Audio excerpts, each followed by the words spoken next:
ಎಂಥ ಮಳೆ ಇದು, ದೊಡ್ಡ ಮಳೆ ಆಗಿದೆ ಅದು. ತೆಂಗಿನ ತೋಟ ಫುಲ್ ನೀರಲ್ಲೇ. ನೋಡಿ ಎಷ್ಟು ಹೋಗ್ತಾ ಇದೆ, ಕೃಷಿ ಹೊಂಡಕ್ಕೆ ನೀರು ಹೋಗ್ತಾ ಇದೆ ಇವಾಗ. ಇಲ್ಲಿಂದ ಕೃಷಿ ಹೊಂಡಕ್ಕೆ ಹೋಗುತ್ತೆ 60x60 ಸೈಜಲ್ಲಿ. ತುಂಬೋಬೋದು ಅನ್ಸುತ್ತೆ ಇದಿಷ್ಟು ನೀರು ನೋಡಿದರೆ. ಅಲ್ಲಿಂದ ಬೋರ್ವೆಲ್ ರೀಚಾರ್ಜ್ ನೋಡಿ, ಬೋರ್ವೆಲ್ ರೀಚಾರ್ಜ್ ಕೂಡ ಆಗ್ತಿದೆ. ಫುಲ್ ಹೋಗ್ತಿದೆ, ಬೋರ್ವೆಲ್ ರೀಚಾರ್ಜ್ ಆಗ್ತಿದೆ.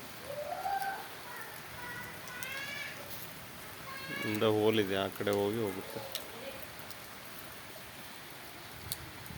ಎಷ್ಟು ನೀರು ನಿಂತಿದೆ, ಅಷ್ಟು ಕೃಷಿ ಹೊಂಡ ತುಂಬೋಗುತ್ತೆ ಇದು ಒಂದೇ ಮಳೆಗೆ.